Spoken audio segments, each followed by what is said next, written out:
60 ವರ್ಷ ಆಗಿದೆ. ಅದರಲ್ಲಿ ಈ ಬಾರಿ 59ನೇ ಘಟಿಕೋತ್ಸವವನ್ನು ನಾವು ಆಚರಿಸ್ತಾ ಇದ್ದೀವಿ.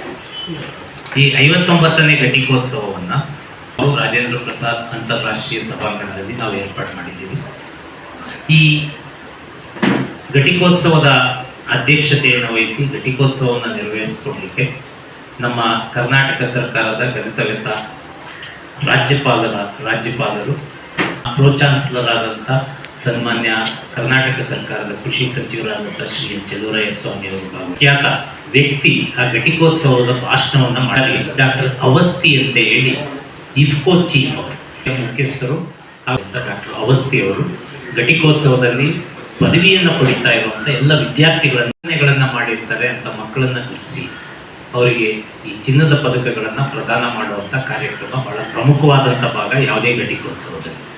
ಈ ಬಾರಿ ನಾವು ಕೃಷಿ ವಿಶ್ವವಿದ್ಯಾನಿಲಯದಿಂದ ತಮಗೆಲ್ಲ ತಿಳಿದಿರೋ ಹಾಗೆ ಸ್ನಾತಕೋತ್ತರ ಹಾಗೂ PhD ಡಿಗ್ರಿ ಪಡೆದಿರುವಂಥ ವಿದ್ಯಾರ್ಥಿಗಳಿಗೆ ನಾವು ಚಿನ್ನದ ಪದಕಗಳನ್ನು ಗಣಿತವೆತ್ತ ರಾಜ್ಯಪಾಲರ ಕಡೆಯಿಂದ ನಾವು ಪ್ರದಾನ ಮಾಡಿಸ್ತಾ ಇದ್ದೀವಿ.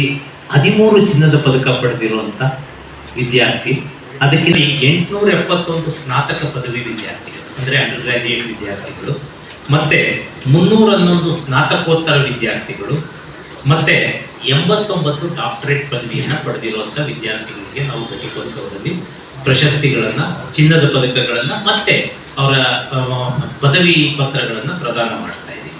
ಈ ಡಾಕ್ಟರ್ ಆಫ್ ಫಿಲಾಸಫಿನಲ್ಲಿ ಸುಮಾರು 14 ಚಿನ್ನದ ಪದಕಗಳನ್ನು ಮತ್ತು 10 ದಾನಿಗಳ ಚಿನ್ನದ ಪದಕಗಳನ್ನು ವಿತರಣೆ ಮಾಡ್ತಾ ಇದ್ದೀವಿ, ಪ್ರದಾನ ಮಾಡ್ತಾ ಇದ್ದೀವಿ. ಮತ್ತು ಸ್ನಾತಕ ಪದವಿಯಲ್ಲಿ ಒಟ್ಟು 58 ಚಿನ್ನದ ಪದಕಗಳನ್ನು 13 ಜನ ವಿದ್ಯಾರ್ಥಿನಿಯರು ಹಾಗೂ 6 ಜನ ವಿದ್ಯಾರ್ಥಿಗಳು ಈ ಪದವಿಯನ್ನು ಮತ್ತು ಚಿನ್ನದ ಪದಕಗಳನ್ನು ಪಡೀತಾ ಇದ್ದಾರೆ. ಈ ವರ್ಷನೂ ಅದೇ ರೀತಿ ಬರ್ತಾ ಇರೋದ್ರಲ್ಲಿ ಸಿಂಹಪಾಲು ವಿದ್ಯಾರ್ಥಿನಿಯರ ಪಾಲಾಗಿದೆ ಈ ಒಂದು ಚಿನ್ನದ ಪದಕಗಳಲ್ಲಿ.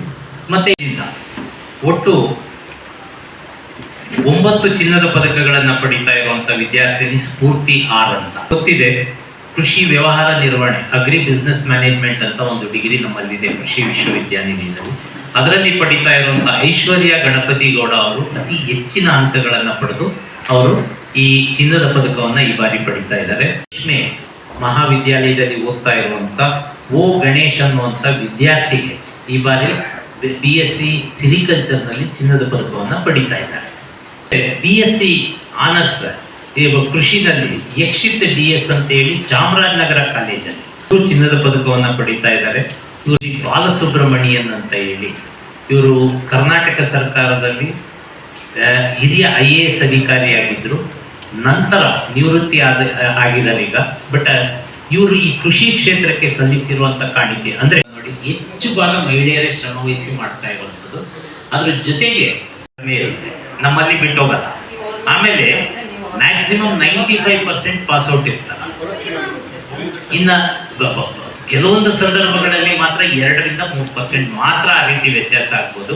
ಆಮೇಲೆ ಬಾಗಲಕೋಟೆ ಆಗಲಿ, ನಮ್ಮ ಯೂನಿವರ್ಸಿಟಿ ಆಗಲಿ, ಕರಿಕ್ಯುಲಮ್ ನಾವು ಫಾಲೋ ಮಾಡೋದು, ಸಿಲೆಬಸ್ ಫಾಲೋ ಮಾಡೋದು, ICRನ ಡೀನ್ಸ್ ಕಮಿಟಿ ರಿಪೋರ್ಟ್, ನಮ್ಮಲ್ಲಿ ಯಾವುದೇ ವ್ಯತ್ಯಾಸ ಆಗಲ್ಲ. ಯಾಕೆಂದರೆ ನಮ್ಮದೇ ನಾವಾದಂಥ ಸಿಲೆಬಸ್ನ ಡಿಸೈನ್ ಮಾಡಿರಲ್ಲ. ಈವನ್ ಆರ್ಟಿಕಲ್ಚರ್ನವರು ಅಷ್ಟೇ, ಪರಿಸ್ಥಿತಿನೇ ಬೇರೆ. ಈ ರೀತಿ ಇರೋದ್ರಿಂದ ಆ ರೀಸನ್ನ ಹಿತದೃಷ್ಟಿಯಿಂದ ಒಂದು ಹೊಸ ವಿಶ್ವವಿದ್ಯಾನಿಲಯ ಬಂದಿದೆ, ಅದರಲ್ಲಿ ತಪ್ಪು ಅಂತ ಹೇಳುವಂಥ ಪ್ರಶ್ನೆ ಇಲ್ಲ. ನಮ್ಮ ಕುಲಪತಿಗಳಿಗೆ, ಕುಲಸಚಿವರಿಗೆ, ವಿಸ್ತರಣಾ ನಿರ್ದೇಶಕರಿಗೂ ಸಹ